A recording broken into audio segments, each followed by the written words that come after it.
બનાસકાંઠાના બેન ગેનીબેન ઠાકોર આમ તો અનેકવાર ચર્ચામાં આવતા હોય છે, એમના નિવેદનોને લઈને પણ ચર્ચામાં આવતા હોય છે, પરંતુ હવે ગેનીબેન ઠાકોર એક એવી બાબતને લઈને ચર્ચામાં આવ્યા છે કે જેને લઈ અને હાલ ક્યાંક ને ક્યાંક અનેક તર્ક વિતર્કો થઈ રહ્યા છે।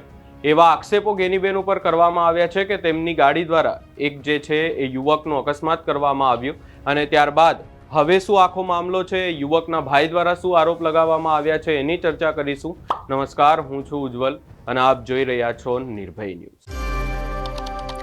બનાસકાંઠા પાલનપુર ડીસા હાઈવે ઉપર એક અકસ્માત સર્જાયો અને આ અકસ્માતમાં હવે એવા આક્ષેપો લાગી રહ્યા છે કે આ ગાડી જે છે સાંસદ ગેનીબેન ઠાકોરની ગાડી હતી અને એમની ગાડી દ્વારા જે આખો અકસ્માત સર્જવામાં આવ્યો છે।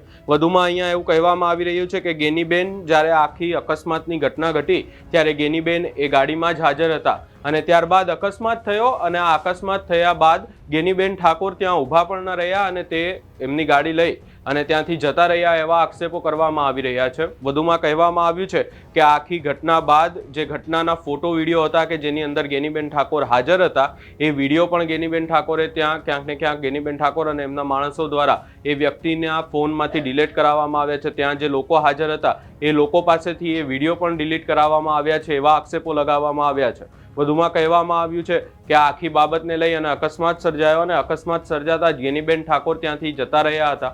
ત્યારબાદ અકસ્માતમાં જે વ્યક્તિ જે ઘાયલ થયો છે એમના ભાઈ દ્વારા શું આક્ષેપ કરવામાં આવ્યા છે સૌપ્રથમ એ સાંભળી લઈએ। 3 થી 3:30 વાગ્યા પુષ્કળ જે ઘટના બની હતી, અકસ્માત સર્જાયો એમાં ગાડી હતી ગેનીબેનની, એમાં પોતે ગેનીબેન પણ હતા। એમાં મારા ભાઈને એક્સિડન્ટ થયો હતો, એ ટક્કર મારીને બેહોશ થઈ ગયો, 3 કલાક જેવો હોશમાં હતો।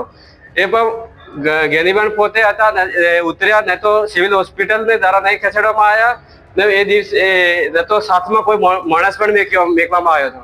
એ લોકો પછી બીજા દિવસે આવ્યા તો નહીં તો ટ્રીટમેન્ટ એ લોકોને શરૂઆત કરવાઈ, આજે આયા પણ લેખીને મળીને જતા રહ્યા હતા। એને કઈ કાર્યવાહી કરી નહીં, આગળની અમે હાથ ધરીશું જે કાર્યવાહી કરવાની છે। તો અકસ્માત કેવી રીતે થયો, ક્યાંથી ભૂલ હતી?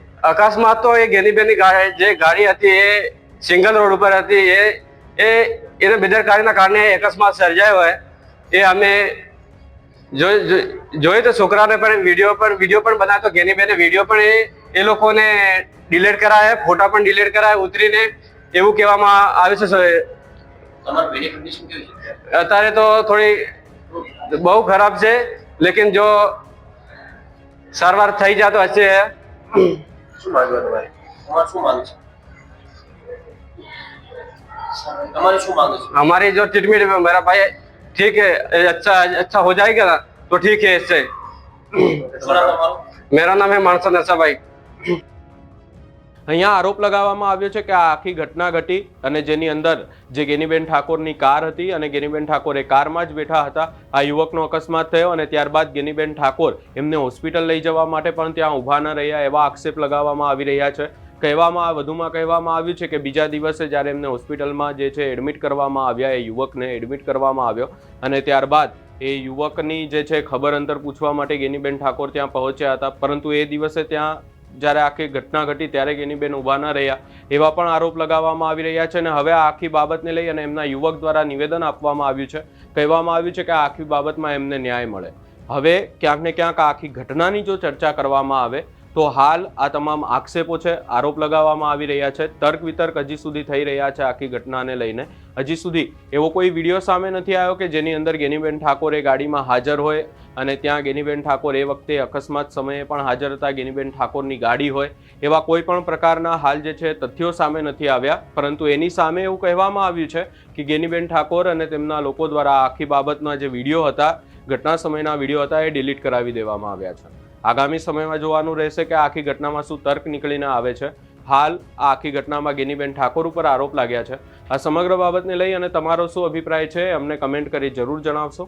અમારી ચેનલ નિર્ભય ન્યૂઝને લાઇક, શેર, સબસ્ક્રાઇબ કરવાનું ભૂલશો નહીં।